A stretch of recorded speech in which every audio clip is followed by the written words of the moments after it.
To our amazing viewers at Cheating Tales Lab, welcome and thank you. Your presence makes these stories worth sharing.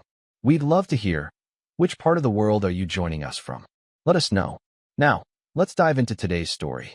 Chapter 1. The Foundation. Derek Morrison had built his empire from nothing. At 42, he owned 3 successful auto repair shops across the city, employed 37 people, and commanded respect wherever he went. His hands, permanently stained with motor oil despite the expensive soaps, were the hands of a man who understood machinery, loyalty, and the intricate workings of trust. Those same hands now trembled slightly as he stared at the wedding photo on his office desk. Lisa's radiant smile seemed to mock him from behind the glass. 15 years of marriage, and he believed every word, every kiss, every promise. Derek's journey to success hadn't been conventional. Orphaned at 16 when his parents died in a car accident, he'd learned early that the world owed him nothing.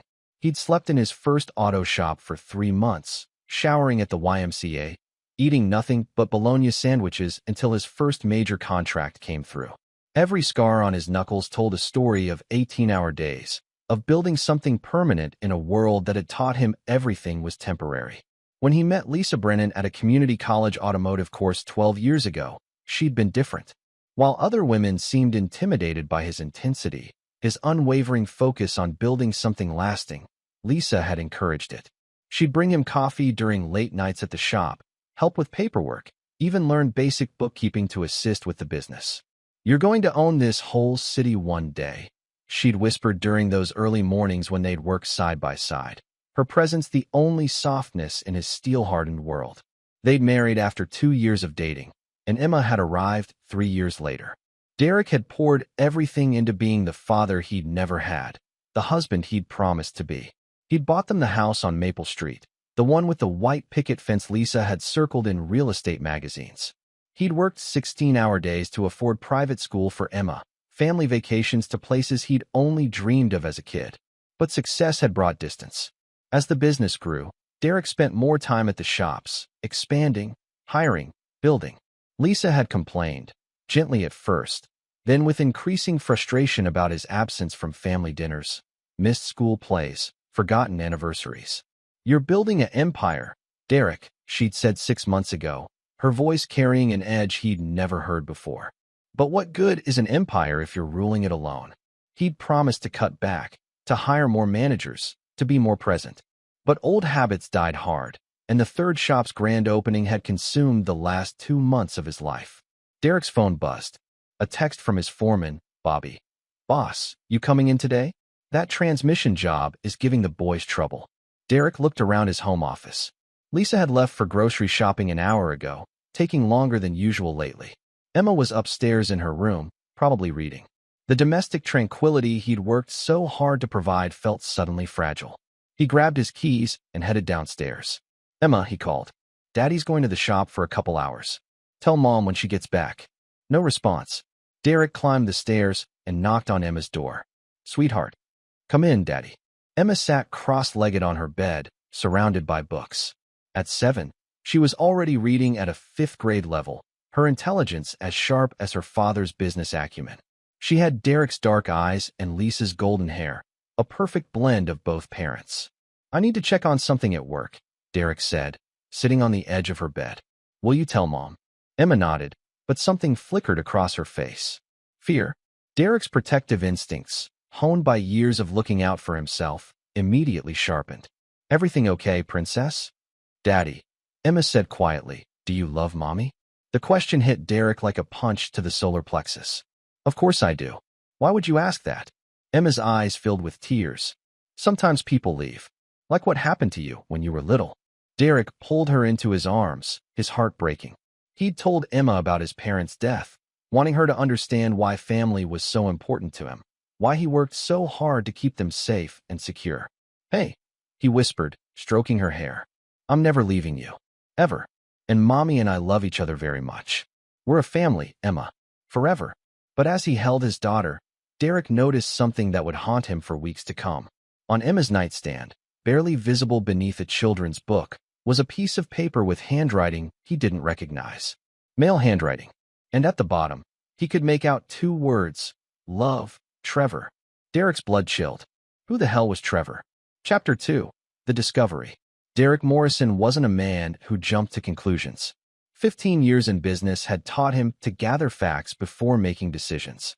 But the name Trevor echoed in his mind for 3 days like a death knell. He began paying attention to details he'd previously overlooked.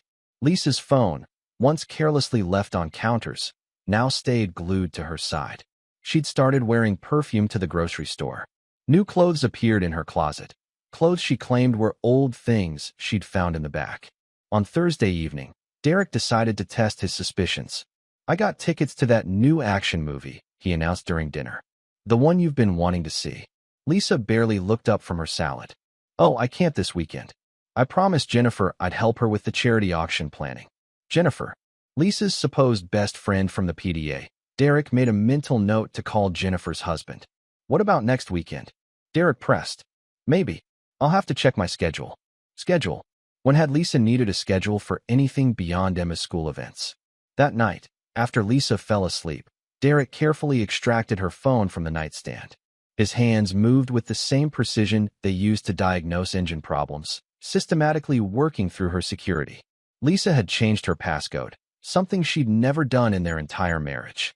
But Derek remembered the time she'd left her phone on his desk at the shop, unlocked.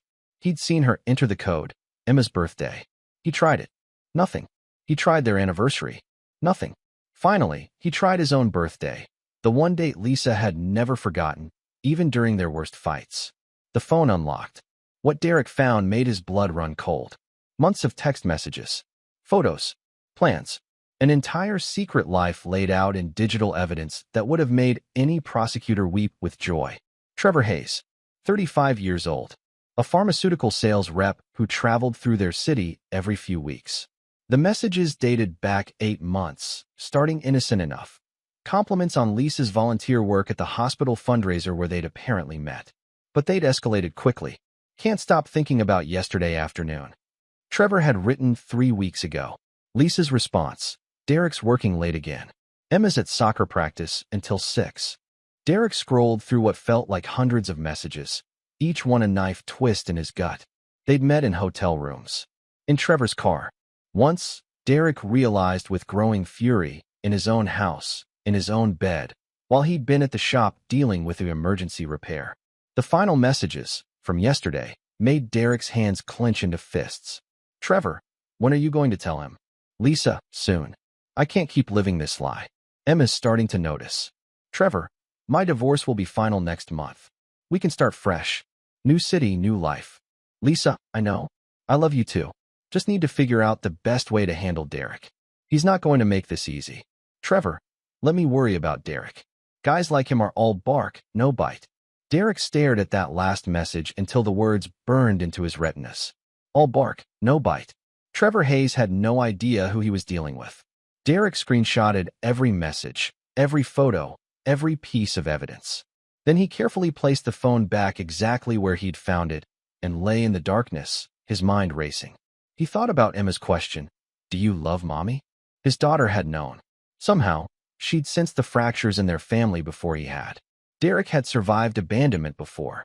He'd clawed his way up from nothing when the system had failed him. But this betrayal cut deeper than anything he'd experienced. This wasn't just about him. It was about Emma, about the family he'd built, the stability he'd promised his daughter would never be taken from her. By morning, Derek had made his decision. Lisa and Trevor wanted to start fresh. He'd give them exactly what they wanted. But it would be on his terms, in his time, and they would pay a price they'd never forget. Derek Morrison didn't forgive, and he sure as hell didn't forget. The war had begun. Chapter 3. The Gathering Storm. Friday morning arrived with deceptive normalcy. Derek made Emma's breakfast, kissed Lisa goodbye as she left for her errands, and headed to his main shop with the weight of terrible knowledge settling in his chest like concrete. His first stop was Jimmy Patterson's office. Jimmy had been Derek's lawyer since the beginning, handling everything from business contracts to the purchase of their house. More importantly, Jimmy was Derek's closest friend, one of the few people who knew the full story of Derek's rise from orphan teenager to successful businessman. "You look like hell," Jimmy said, gesturing for Derek to sit in the leather chair across from his desk. Jimmy's office reflected 30 years of successful practice. mahogany furniture, law books, and framed photos of him with various city officials. Derek pulled out printed copies of the text messages. "I need you to look at these." Jimmy's expression grew increasingly grim as he read. Finally, he looked up, his face grave. "Derek, I'm sorry. This is comprehensive evidence of adultery. In this state, it'll definitely factor into custody and asset division. That's not why I'm here." Jimmy leaned back in his chair. "Then what do you need?" "Everything you can find on Trevor Hayes. Employment history, financial records, criminal background, divorce proceedings. Everything." "Derek." "Legal information, Jimmy. Public records. I'm not asking you to do anything unethical." Jimmy studied his friend's face. They'd known each other for 8 years, and he'd never seen Derek look so coldly determined. "What are you planning?" "I'm planning to protect my daughter and my assets." "Lisa wants out?" "Fine. But she doesn't get to destroy Emma's stability and take half of everything I built while doing it." After leaving Jimmy's office, Derek drove to the second part of his plan, Bobby Torino's apartment. Bobby had worked for Derek for 5 years, but their relationship went deeper than employer-employee. Bobby was a 40-year-old ex-military man who'd struggled with civilian life until Derek had given him a chance. More importantly, Bobby had connections throughout the city, connections that proved useful when Derek needed information or favors that existed in the gray areas of legality. Bobby's apartment reflected his military background: sparse, clean, functional. He opened the door wearing grease-stained coveralls, having just returned from the early shift. "Boss? Everything okay?" Derek handed him a piece of paper with Trevor Hayes' license plate number, which he'd obtained from Lisa's phone photos. "I need surveillance on this guy. Where he goes, who he sees, his patterns. Professional level." Bobby glanced at the paper, then at Derek's face. He'd seen that expression before, during the time Derek had systematically destroyed a competitor who tried to muscle in on his territory through intimidation and sabotage. "How deep we going with this?" "Deep enough to know everything about his life." "But Bobby," Derek's voice carried a warning edge, "nothing illegal. Nothing that traces back to us. Clean as fresh snow. Consider it done." This related to the family situation. Derek's surprise must have shown on his face, because Bobby continued. "Boss, Lisa's been asking weird questions at the shop. About your schedule, your travel plans. And Emma." Bobby's voice softened. "Kid seems scared lately. I may not be the sharpest tool in the shed, but I notice things." "What kind of questions was Lisa asking?" "When you'd be late, which days you usually worked past 7. Seemed like she was mapping out your routine." Bobby's expression hardened. "Want me to dig into her activities too?" "No, I've got that covered." Derek's phone buzzed. A text from Lisa. "Working late at the charity thing tonight. Don't wait up." Derek showed the message to Bobby. "It's Friday night." "What charity auction planning happens on Friday night?" "The kind that involves hotel rooms," Bobby said grimly. Derek felt the familiar cold calculation settling over him. "Bobby, change of plans. I want full surveillance on both of them tonight. Everything." That evening, Derek picked up Emma from her friend's house and brought her home for what he knew would be one of their last normal nights for a while. They ordered pizza, watched her favorite Disney movie, and Derek tucked her into bed with extra care. "Daddy," Emma said as he turned off her light, "can I ask you something?" "Always, princess. If something bad happened, would you keep me safe?" Derek knelt beside her bed, his heart aching. "Emma, I would move mountains to keep you safe. Whatever happens, you will always be protected. Promise me you'll remember that." She nodded solemnly, and Derek realized his 7-year-old daughter understood more about their family's situation than he'd given her credit for. At 11 p.m., Derek's phone rang. Bobby's voice was grim. "Boss, you need to see this. I'm sending photos now." The images that arrived showed Lisa and Trevor entering the downtown Marriott, then leaving 3 hours later. But what caught Derek's attention wasn't the affair, it was the third person in the photos. A woman, blonde, well-dressed, entering the hotel separately but clearly coordinating with Trevor. Bobby's next message explained everything. Ran the plates on her car. Trevor's wife, Michelle Hayes. "She's not just divorcing him, boss. They're working together." Derek stared at the photos as the full scope of the betrayal became clear. This wasn't just an affair. Lisa and Trevor weren't star-crossed lovers caught up in passion. They were running a con, and Derek had been marked as the target. His phone buzzed with another message from Bobby. "Gets worse. Found out Trevor's got gambling debts. Big ones. And his wife? She's a bankruptcy attorney. Derek set his phone down and walked to his home office. He opened his safe and pulled out the business documents, property deeds, and financial records that represented 26 years of building something from nothing. Lisa wanted to take half of everything. Trevor thought Derek was all bark and no bite. They were about to discover that Derek Morrison wasn't just a successful businessman. He was a survivor who'd learned long ago that in this world, you either predator or prey. And Derek had never been anybody's prey. Chapter 4. The Trap. Saturday morning brought an unexpected gift. Derek woke to find a voicemail from Dr. Patricia Hendricks, Emma's pediatrician, requesting he call about Emma's recent checkup. When Derek returned the call, Dr. Hendricks's news chilled him to the bone. Mr. Morrison, Emma mentioned during her appointment that she's been having trouble sleeping. She seems unusually anxious for a child her age. She also mentioned some interesting things about changes at home. What kind of things? She said Mommy has been having secret meetings and that she's scared something bad is going to happen. Now, children often misinterpret adult situations, but given Emma's intelligence level, I thought you should know. Derek thanked Dr. Hendricks and immediately called his lawyer. Jimmy, I need you to document Emma's medical records. Everything. And I want a custody evaluation requested immediately. Derek, that'll tip your hand. No, it won't. I'm a concerned father whose daughter is showing signs of anxiety. Lisa can't object without looking like she doesn't care about Emma's well-being. That afternoon, Derek implemented the next phase of his plan. He called Lisa, knowing she was at Trevor's hotel. Hey, babe, he said, injecting warmth into his voice. I was thinking we should take a family vacation. Just the three of us. Maybe that cabin in Colorado you've always wanted to visit. Lisa's voice carried a strange tension. Oh, that sounds nice. But I've got a lot of commitments the next few weeks. What about the weekend after next? I can clear my schedule. Let me think about it, okay? Derek smiled grimly. Of course. Take your time. After hanging up, Derek called Bobby. They took the bait. She's going to have to either cancel her plans with Trevor or come up with an excuse. Either way, she's going to make a mistake. Bobby's surveillance had been comprehensive. Trevor Hayes wasn't just a pharmaceutical sales rep with gambling debts. He was a professional con artist who'd been married 4 times, each marriage ending with the husband mysteriously losing significant assets. Michelle Hayes wasn't his wife. She was his partner in crime, playing the role of the bitter ex-wife to create sympathy and urgency. Boss, Bobby's voice crackled through the phone. I found something else. Trevor's been casing your business. Got photos of him sitting outside the main shop 3 times this week, taking pictures. Derek's blood ran cold. Pictures of what? The building, the security system, the employee schedules. And get this, he's been asking questions around town about your insurance policies. The pieces fell into place with terrifying clarity. This wasn't just about stealing Derek's wife and half his assets. They were planning something bigger. Something that would destroy everything Derek had built.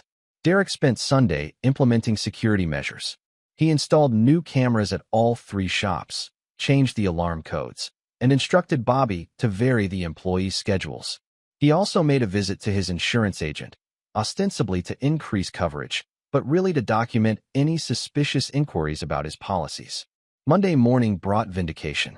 Derek's insurance agent called with disturbing news. Mr. Morrison, someone called last week claiming to be from your accounting firm, asking about your policy details. When I called your accountant to verify, he said he'd never made such a request. Derek felt the familiar cold calculation settling over him. They weren't just stealing his family. They were setting him up for complete destruction. That evening, Lisa made her fatal mistake. Derek, she said during dinner, I think we should postpone that vacation. Emma's been having problems at school, and I think we should focus on that. Derek looked at Emma, who was quietly eating her pasta. Emma, are you having problems at school? Emma shook her head, confused. No, Daddy. Mrs. Peterson said I'm doing really well. Lisa's face flushed. I meant potential problems. Her anxiety issues. What anxiety issues? Derek asked quietly. The ones Dr. Hendricks mentioned. Derek hadn't told Lisa about Dr. Hendricks's call.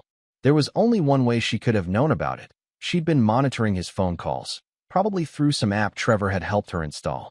I think you're right about the vacation, Derek said calmly. Family should come first. That night, Derek called Jimmy. I need you to file for custody tomorrow morning. Emergency petition. Cite the medical records and request immediate temporary custody pending a full evaluation. Derek, are you sure about this timing? Jimmy, they're not just planning to take half my assets. They're planning to destroy my business, probably through insurance fraud or worse. Emma's in danger as long as she's in this house. Tuesday morning, Derek put his plan into motion.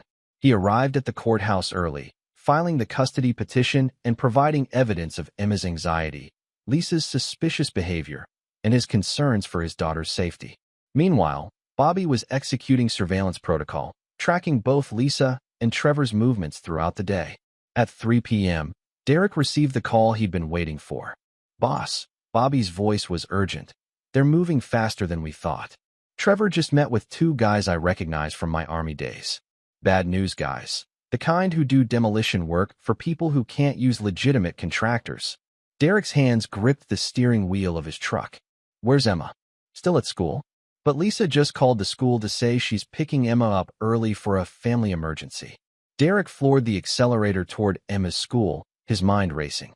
They'd figured out he was onto them, and now they were accelerating their timeline. Whatever they had planned for his business was about to happen, and they needed Emma out of the way. His phone rang. Lisa's number. Derek, there's been an emergency at Emma's school. I'm going to pick her up and take her to my mother's house for a few days. Lisa's mother had been dead for 3 years. I'll meet you at the school, Derek said calmly. No need, Lisa said quickly. I've got it handled. Focus on work. Derek hung up and called the school directly. This is Derek Morrison. Under no circumstances is anyone except me authorized to pick up Emma today. If my wife shows up, call the police immediately. Then Derek made the call that would change everything. Bobby, it's time. Execute the nuclear option. Chapter 5, The Revelation. Derek's nuclear option wasn't what Bobby expected. Instead of confrontation or violence, Derek had spent months quietly building an unassailable legal fortress around his assets and his daughter. What Bobby didn't know was that Derek had been suspicious of Lisa's behavior for longer than he'd admitted. The text messages had confirmed his fears, but they hadn't been his first clue. Derek Morrison hadn't survived orphanhood and built a business empire by ignoring his instincts. Bobby, I need you to deliver 3 packages, Derek said, his voice carrying the calm authority that had made him successful. First package goes to Detective Sarah Walsh at the police station. Second goes to the FBI field office downtown. Third goes to Channel 7 News. Boss, what's in the packages? Evidence. Financial records showing Trevor's con game history. Bank records showing unusual deposits in Lisa's account that correlate with his previous victims. And surveillance footage from the past 2 weeks. Bobby's voice carried new respect. How long have you been planning this? Since the night I found the messages. I called in every favor, used every connection, and hired the best investigators money could buy. Trevor Hayes isn't his real name. It's Thomas Vernon, and he's wanted in 3 states for insurance fraud. Derek's phone buzzed with a text from Detective Walsh. Got your package. We've been tracking Vernon for 18 months. Can you come in immediately? But Derek had one more stop to make first. Emma's school sat quiet in the afternoon sun as Derek pulled into the parking lot. His daughter waited in the principal's office, her small face etched with confusion and fear. Daddy. Emma ran into his arms as he entered the office. Princess, we need to talk about something very important, Derek said, kneeling to her eye level. Do you remember what I told you about always being safe? Emma nodded solemnly. Well, Mommy has been making some very bad choices lately. She's been lying to both of us, and she's been planning to hurt our family. Emma's eyes filled with tears. I know, Daddy. I heard her talking on the phone. She said mean things about you. Derek's heart shattered. What kind of mean things? She said you were. She used bad words. And she said once you were dealt with, she and Trevor could have all your money. Derek pulled Emma closer, his fury carefully controlled for his daughter's sake. Emma, I need you to stay with Uncle Jimmy for a few days while Daddy fixes this situation. Can you do that for me? Emma nodded. Are you going to be okay? Derek stood, lifting his daughter in his arms. Princess, bad people sometimes think they can hurt good people because they believe good people won't fight back. But sometimes, good people are just better at fighting than bad people realize. 30 minutes later, Derek sat in Detective Walsh's office, surrounded by evidence that painted a picture of a sophisticated con operation. Trevor Vernon had been targeting successful small business owners for 5 years, always working with a female accomplice who would seduce the mark while Trevor gathered intelligence. The pattern is always the same, Detective Walsh explained. The woman gains access to financial information, insurance policies, business schedules. Then they create a crisis, usually a fire or explosion at the business, that destroys evidence while providing an insurance payout they can manipulate. How do they manipulate the insurance? The female accomplice claims emotional trauma, demands a quick settlement. Meanwhile, Vernon disappears with whatever liquid assets they've managed to transfer. By the time anyone realizes what happened, they're in another state, starting over. Derek studied the photos of Trevor's previous victims. What happened to the women? Detective Walsh's expression darkened. Two committed suicide when they realized they'd been used. One disappeared entirely. We think Vernon eliminates loose ends. The room went silent as the implications sank in. Lisa wasn't just betraying Derek. She was in mortal danger from her supposed lover. Derek's phone rang. Lisa's number. Put it on speaker, Detective Walsh instructed. Derek. Lisa's voice carried a tremor of panic. Where are you? I went to the school to get Emma, and they said you'd already picked her up. Emma's safe? Derek said calmly. The question is, are you? Silence. Then, what's that supposed to mean? It means Trevor Vernon, or Thomas, or whatever his real name is this week, isn't planning to run away with you, Lisa. He's planning to eliminate you as soon as you've served your purpose. Another silence. Then Lisa's voice, smaller now. I don't know what you're talking about. Lisa, listen to me very carefully. Your life is in danger. Trevor isn't who you think he is. He's a con artist who's done this before, and his previous accomplices are either dead or missing. You're lying, but her voice lacked conviction. Detective Walsh leaned toward the phone. Mrs. Morrison, this is Detective Sarah Walsh with the Metro Police. We have evidence that the man you know as Trevor Hayes is actually Thomas Vernon, wanted in connection with multiple fraud cases and suspected in the disappearance of 3 women. The line went quiet for so long Derek thought Lisa had hung up. Finally, her voice came through, barely a whisper. Oh God. Oh God, what have I done? Where are you, Lisa? Derek asked. The Marriott. Room 412. Derek, I'm scared. Trevor left an hour ago, and he took my car keys. He said he had to tie up loose ends before we could leave town. Detective Walsh was already radioing for backup. Mrs. Morrison, lock the door and don't open it for anyone except police officers. We're sending units now. Derek stood to leave, but Detective Walsh stopped him. Where are you going? To make sure my wife doesn't die for being stupid. Derek, you need to let us handle this.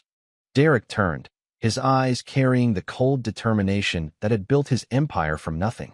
Detective Trevor Vernon made 2 mistakes. He threatened my daughter's stability, and he underestimated what happens when you corner a man who's already lost everything once. Derek, I'm not going to hurt him, Detective. I'm going to save him. Because if he's harmed one hair on my wife's head, what I would do to him would make whatever legal punishment he's facing look like a vacation. As Derek left the police station, his phone buzzed with a text from Bobby. Boss, we've got a problem. Trevor just showed up at your main shop with 2 guys and a van full of equipment. They're not here for repairs. Derek smiled grimly as he started his truck. Trevor Vernon was about to learn the difference between targeting victims and targeting survivors. The war was about to become a slaughter. Chapter 6, The Hunt. Derek arrived at his main shop to find Bobby and 4 other employees waiting in the parking lot, their faces grim with purpose. These weren't just mechanics. They were Derek's inner circle. Men who'd been with him for years, who understood loyalty and understood what happened to people who threatened their livelihood. Talk to me, Bobby, Derek said, stepping out of his truck. 3 men, including Vernon.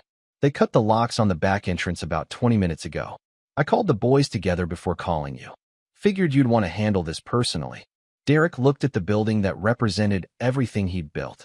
Through the windows, he could see shadows moving inside, methodical and purposeful. What's the plan, boss? Asked Miguel Santos, Derek's head mechanic and a man who'd served 2 tours in Afghanistan before finding stability in Derek's shop.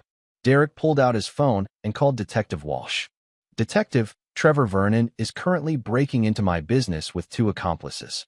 I'm here with my employees, and we're going in. Derek, no. Wait for backup. Detective, these men have explosives. Every minute we wait increases the chance they'll destroy everything my employees depend on for their livelihoods. We're going in. Derek hung up before Detective Walsh could respond. He turned to his men, seeing the same determination in their faces that had built this business. Nobody gets hurt, Derek said firmly. We're not vigilantes. We're businessmen protecting our livelihood. Miguel, you and Tommy circle around back. Bobby, you and Frank take the east side. I'm going through the front. Boss, Bobby's voice carried concern. What if they're armed? Derek smiled grimly. Bobby, I've been carrying since the day I opened this place. And unlike Trevor Vernon, I actually know how to use it.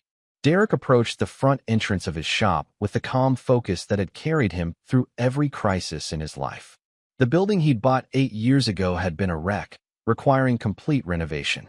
Derek had done most of the work himself, learning every inch of the structure, every weakness, every advantage.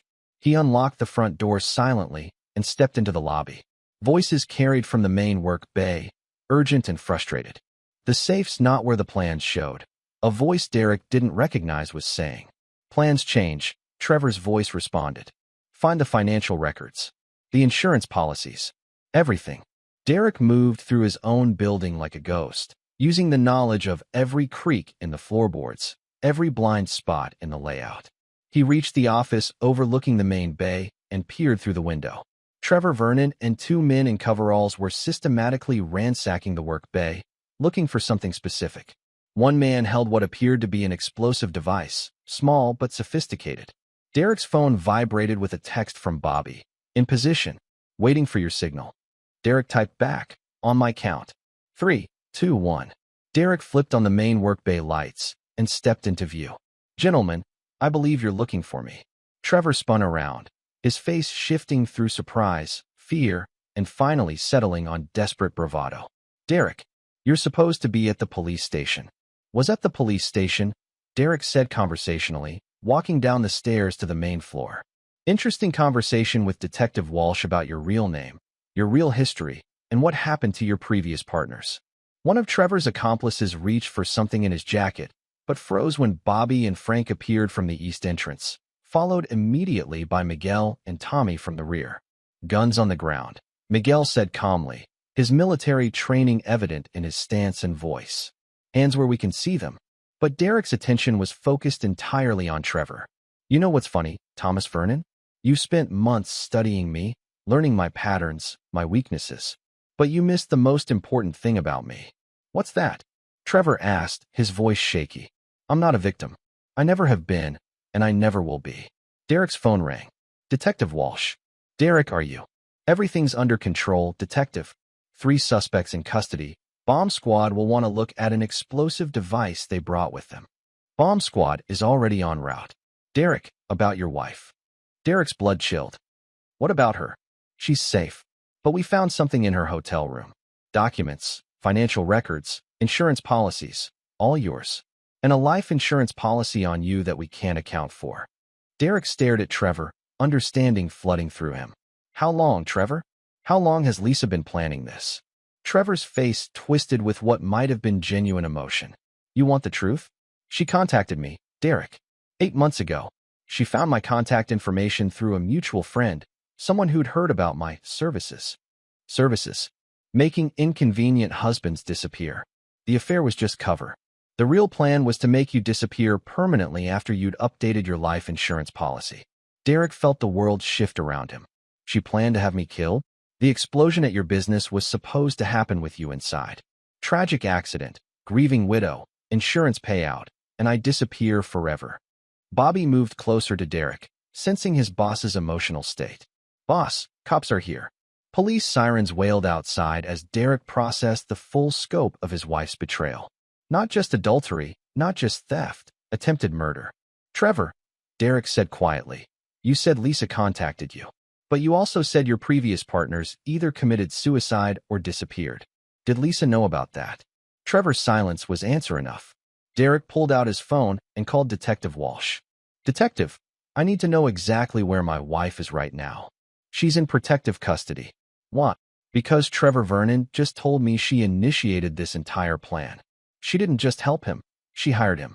And if she hired him to kill me, What do you think she hired him to do to her once I was dead? The line went quiet. Then Detective Walsh's voice, grim. We're bringing her in for questioning immediately. As police flooded into his shop, Derek realized the full genius of Lisa's plan. She would have grieved her dead husband, collected his life insurance, claimed his business assets as his widow, and then disappeared forever with Trevor.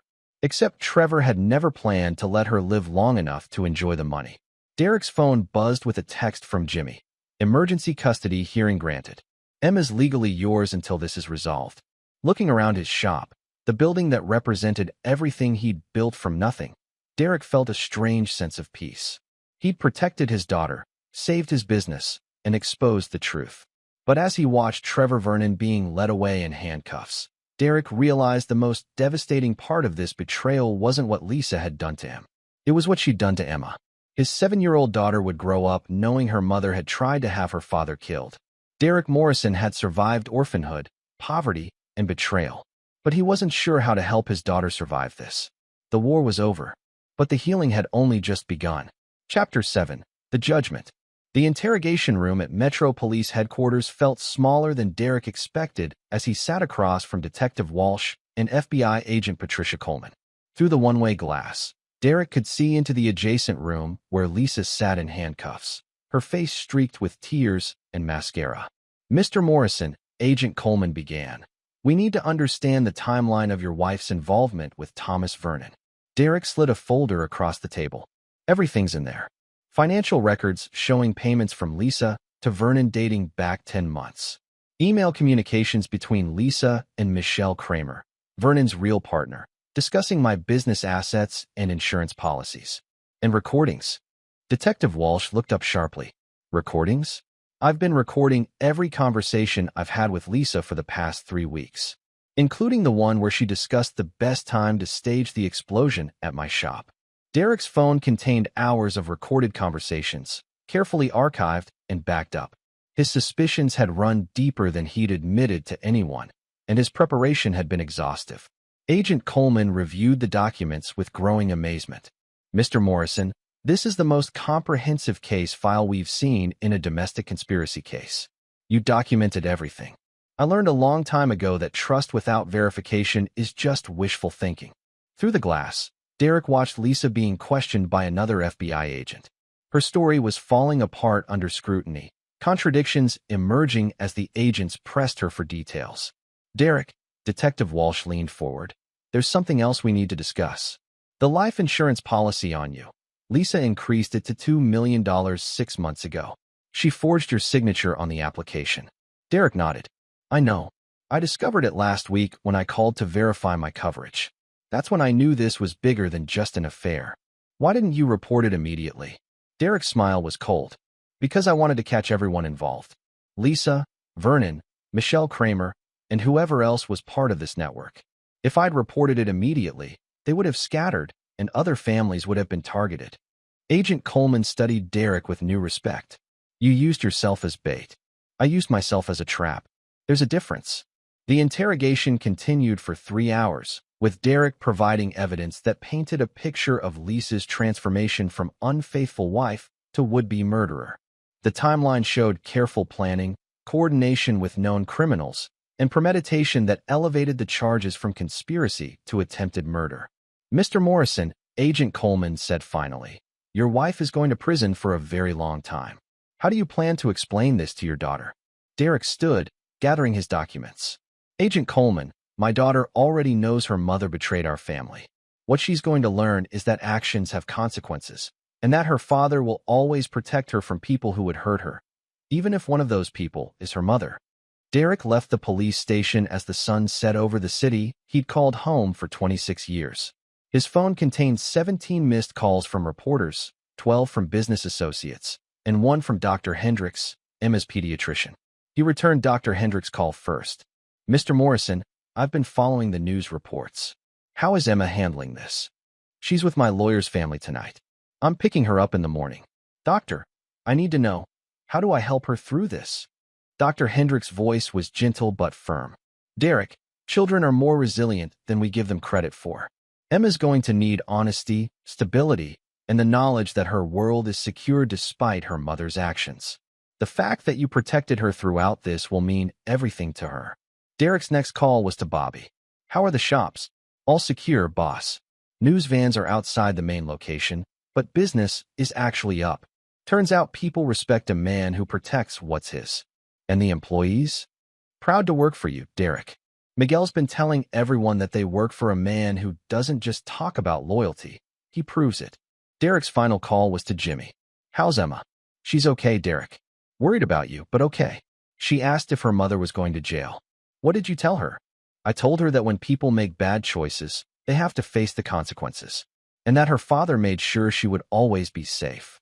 Derek hung up and drove through the city, past the 3 shops that represented his life's work, past the house on Maple Street that he'd bought for a family that no longer existed, and finally to Jimmy's suburban home where his daughter waited. Emma ran to him as he walked through the front door, her small arms wrapping around his waist with desperate intensity. Daddy, are you okay? The news said bad men try to hurt you. Derek knelt and looked into his daughter's eyes that held his own determination and intelligence. Emma, I want you to listen to me very carefully. The bad men are in jail now. They can't hurt us anymore. And Mommy made very bad choices that hurt our family. Is she going to jail too? Derek nodded. Yes, Princess. For a very long time. Emma's eyes filled with tears, but her voice was steady. Daddy, do you still love her? Derek considered the question carefully. Emma, I love the person I thought your mother was. But that person was pretending. The real person was someone who would have hurt both of us very badly. Are you going to be sad? Derek pulled his daughter close. I'm going to be sad that our family isn't what I thought it was. But I'm going to be happy every single day that you're safe, that you're with me, and that we're going to build a new life together. Just us, Princess. And it's going to be better than what we had before, because it's going to be real.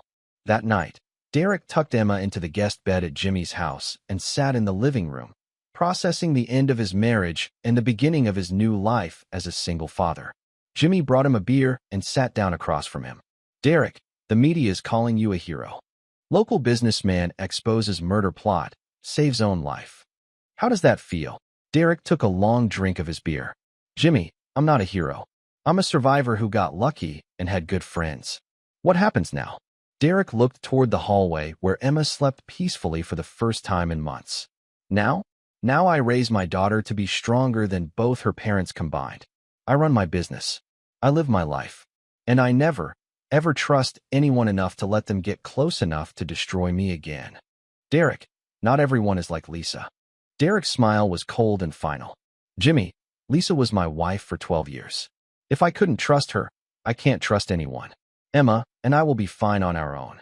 As Derek sat in the darkness, he realized that Thomas Vernon had been wrong about one thing. Derek Morrison wasn't all bark and no bite.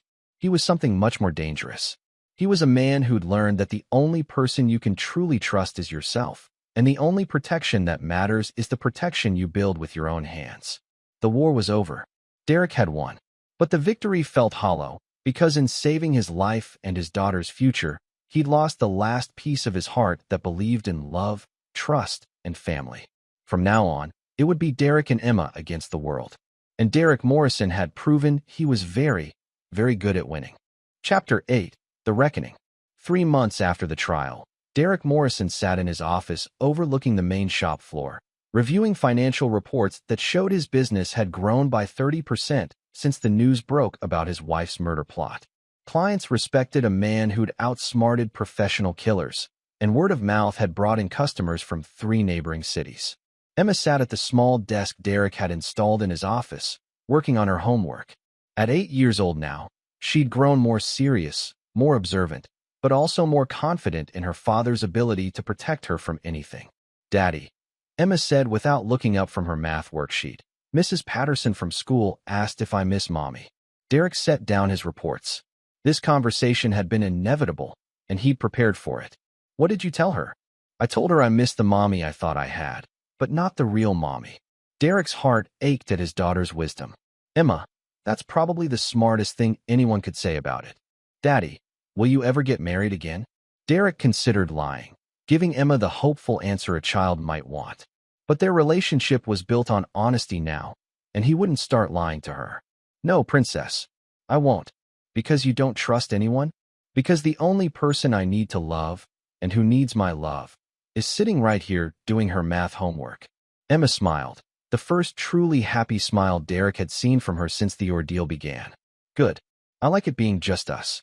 Derek's phone buzzed with a text from Detective Walsh. Sentencing hearing today? Thought you'd want to know. Derek had chosen not to attend Lisa's sentencing. The outcome was predetermined. 25 years to life for conspiracy to commit murder, insurance fraud, and racketeering. Thomas Vernon had received life without parole.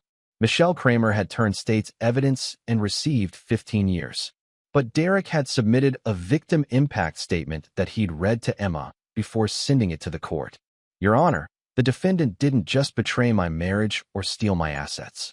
She stole my daughter's sense of security, her belief that mothers protect their children, and her ability to trust that the people who claim to love her actually mean it. The defendant created a world where my 8-year-old daughter has to worry about whether people who say they love her are telling the truth. No prison sentence can repair that damage. Derek's phone rang. Jimmy Patterson's number. Derek, I just left the courthouse. Lisa got 25 to life. No possibility of parole for 15 years. Good. Derek, she asked to see Emma. She wanted to apologize. Derek's voice went ice cold. And what did you tell them? I told them that my client's daughter is a minor who has already suffered enough trauma from the defendant's actions, and that any contact would be harmful to the child's psychological well-being. Jimmy, Lisa lost the right to be Emma's mother the day she decided to have me killed. If she contacts us in any way, letters, phone calls, messages through third parties, I want restraining orders filed immediately. Already prepared. Derek, there's something else. Lisa's parents want visitation rights with Emma. Derek stood, his fury barely controlled. Lisa's parents knew she was having problems in our marriage and never said anything. They're not getting access to my daughter. They're threatening to sue for grandparents' rights. Derek smiled grimly. Let them try. I have financial resources they can't match, and every court in the state knows what their daughter tried to do to me. They'll lose, and they'll lose publicly. After hanging up, Derek looked at Emma, who'd stopped pretending to do homework and was clearly listening to his conversation. Princess, do you want to see Grandma and Grandpa Brennan? Emma shook her head firmly. They were mean to you before, and they never visited me unless Mommy made them. Derek nodded. Emma's assessment was accurate. Lisa's parents had never approved of Derek's working-class background and had made their feelings clear throughout his marriage to their daughter. Emma, I want you to understand something. From now on, it's going to be you and me making decisions about our family. Not judges, not lawyers, not grandparents who suddenly care about you. Just us. Forever. Forever. That evening, Derek received an unexpected visitor. Bobby knocked on the door of the house on Maple Street, holding a manila envelope. Boss, this came to the shop today. Figured you'd want to see it immediately. The envelope contained a letter from Michelle Kramer, postmarked from federal prison. Mr. Morrison, I know you have no reason to believe anything I tell you, but I need you to know that your wife was the most ruthless person I've ever worked with. Thomas thought he was running the con, but Lisa was manipulating all of us. She found us. She planned everything, and she would have killed all of us once she had your money. You saved more lives than just your own. I hope you and your daughter can find peace. M. Kramer. Derek read the letter twice, then handed it to Bobby. What do you think? Bobby scanned the letter and shook his head. Boss, I think you married a sociopath who was better at hiding it than most. Derek walked to his fireplace and threw the letter into the flames. Bobby, I don't care if Lisa was evil or just stupid. The result was the same. She betrayed our family and tried to have me killed. Her motivations don't matter anymore. What about Emma? She's going to have questions as she gets older. Derek watched the letter burn to ash. Emma's going to know that her father protected her from people who would have hurt her, including her mother. She's going to know that family isn't about blood, it's about loyalty, trust, and keeping each other safe. And if Emma wants to know more about her mother when she's older? Derek turned from the fireplace, his expression final. Then I'll tell her the truth. That her mother was a woman who chose money over family, strangers over her husband, and murder over marriage. And that some choices are so evil, they can never be forgiven or forgotten. As Bobby left, Derek realized that the house on Maple Street, the house he'd bought for the perfect family, felt empty and haunted by memories of a life that had been built on lies. Derek made a decision that would define the rest of his and Emma's life. "Emma," he called upstairs. "Pack your things. We're moving." "Where are we going, Daddy?" Derek smiled as he looked around the house that represented everything he'd thought he wanted. "Somewhere new, Princess. Somewhere that's just ours." 3 days later, Derek Morrison and his daughter moved into a modern apartment above his main shop. Emma had her own room, a play area that overlooked the work bays, and a father who would never again be far from her side. Derek had learned the most important lesson of his life. Trust was a luxury he couldn't afford, and love was a weakness his enemies would exploit. But protecting Emma? That was neither luxury nor weakness. That was purpose. And Derek Morrison had always been very, very good at achieving his purposes. Chapter 9. The New Beginning. 5 years after the trial, Derek Morrison stood on the observation deck of his fourth auto shop, watching Emma work on a rebuilt engine in the bay below. At 13, she'd inherited his mechanical aptitude and his unwavering focus. But she'd also developed something Derek had lost years ago, the ability to find joy in simple accomplishments. "Dad," Emma called up to him, her voice bright with excitement. "The carburetor rebuild worked. Come see." Derek smiled as he headed downstairs. Emma had grown into a remarkable young woman, intelligent, self-reliant, and completely uninterested in the typical teenage concerns that dominated her classmates' lives. She preferred spending afternoons at the shop to shopping at malls, and she could diagnose engine problems better than mechanics with 20 years' experience. "Nice work, Princess," Derek said, examining her meticulous rebuild. "What's next?" "Bobby's teaching me about transmissions this weekend, and Mrs. Chun wants me to help with her car's electrical system." Mrs. Chun was Derek's accountant, a sharp woman in her 60s who'd become something of a surrogate grandmother to Emma. Unlike Lisa's parents, who'd eventually given up their legal challenges and disappeared from their lives entirely, Mrs. Chun earned Emma's trust and affection through consistency and genuine care. Derek's phone buzzed with a text from Jimmy Patterson. "Derek, you need to call me. It's about Lisa." Derek stepped away from Emma and called his lawyer immediately. "Jimmy, what's going on?" "Derek, Lisa died yesterday. Prison fight. Thought you should know before Emma hears it somewhere else." Derek felt nothing. No sadness, no closure, no satisfaction. Lisa had become irrelevant to his life years ago. "How do I tell Emma?" "Honestly, the way you've handled everything else." That evening, Derek sat with Emma in their apartment's living room. Their home above the shop had become exactly what Derek had envisioned, a fortress of stability where father and daughter could build their lives without outside interference. "Emma, I need to tell you something about your mother." Emma looked up from her engineering textbook. She was already taking advanced courses through the local community college. "She's dead, isn't she?" Derek stared at his daughter in surprise. "How did you know?" "Dad, I've been checking prison records online for 2 years. I knew she was in solitary confinement. I knew she was having problems with other inmates. I figured it was only a matter of time." Derek realized he'd underestimated his daughter's intelligence and curiosity. "How do you feel about it?" Emma considered the question with the same analytical approach she brought to mechanical problems. "I feel sad for the little girl I used to be, who thought she had a mother who loved her. But I don't feel anything for the woman who tried to have you killed." "Emma, it's okay to have complicated feelings." "Dad," Emma interrupted, "I've had 5 years to think about this. Mom made her choice. You made yours.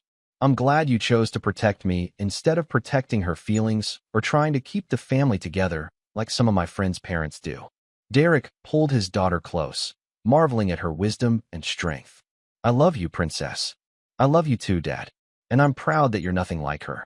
Later that week, Derek received another unexpected visitor. Detective Walsh, now retired, stopped by the shop on a Friday afternoon. "Derek, I wanted to talk to you about something. I've been consulting on cases involving domestic conspiracy, and your case keeps coming up as a reference point." "How so?" "The way you documented everything, the way you protected your daughter while gathering evidence. It's become a textbook example of how victims can take control of their situation instead of waiting for the system to protect them." Derek nodded. "The system failed me once when my parents died. I wasn't going to let it fail Emma. That's what I wanted to talk to you about. Would you consider consulting on cases like yours? Helping other people who are being targeted by family members or romantic partners?" Derek looked through the office window at Emma, who was explaining hydraulic principles to one of his newest mechanics. "Detective, I have everything I need right here. My business, my daughter, my peace of mind. I'm not interested in getting involved in other people's problems. Derek, you could save lives. I already saved the only life that matters to me." Detective Walsh left disappointed, but Derek felt no guilt about his decision. He'd learned that the world was full of predators and victims, and his only responsibility was ensuring that Emma never became either. That evening, Derek and Emma sat on the roof of their building, looking out over the city that had been their home for Derek's entire adult life. "Dad, Mrs. Chun asked me something weird today," Emma said. "What's that?" "She asked if I ever wanted brothers or sisters." Derek's chest tightened. "What did you tell her?" "I told her that families aren't about how many people are in them. They're about the people who actually love and protect each other." Derek smiled. "That's exactly right. Dad, can I ask you something?" "Always. Do you ever regret that it's just us?" Derek looked at his daughter, brilliant, strong, unafraid, and completely his. "Emma, I regret a lot of things. I regret that your mother wasn't the person I thought she was. I regret that you had to learn so young that people can lie about loving you. I regret that you'll probably always be more careful with your heart than other kids your age. But I have never, not for 1 second, regretted that it's just us. You're the best thing I've ever accomplished, Princess. Everything else is just background noise." Emma leaned against her father's shoulder as they watched the sunset paint the sky in shades of orange and gold. "Dad, I'm glad Mom showed us who she really was before it was too late." "Why?" "Because now we know that what we have is real. Nobody's pretending, nobody's lying, nobody's planning to hurt us. It's just us, and we're enough." Derek Morrison realized in that moment that he'd achieved something he'd never expected after Lisa's betrayal: contentment. Not happiness, that required trust and vulnerability he'd never risk again, but contentment, built on certainty, protection, and the love of the one person whose loyalty he never questioned. Emma would graduate high school in 3 years. She'd already been accepted to engineering programs at several universities. Derek would support whatever path she chose, knowing that he'd raised her to be strong enough to handle anything the world could throw at her. And if she chose to stay close to home, to help run the business that had supported their family through everything, even better. Derek Morrison had started with nothing, lost everything once, and rebuilt his life into something unbreakable. He'd protected what mattered most, eliminated threats before they could strike, and created a legacy that would outlast any marriage, any betrayal, any attempt to destroy what he'd built. The war was over. Derek had won, and this time, the victory would last forever. As father and daughter sat on their roof, watching their city settle into evening, Derek realized that sometimes the greatest triumph isn't getting everything you want. Sometimes it's discovering that what you have left after losing everything is enough. Derek Morrison was enough. Emma Morrison was enough. And together, they were unstoppable. This is where our story comes to an end. Share your thoughts in the comments section. Thanks for your time. If you enjoy this story, please subscribe to this channel. Click on the video you see on the screen, and I will see you there.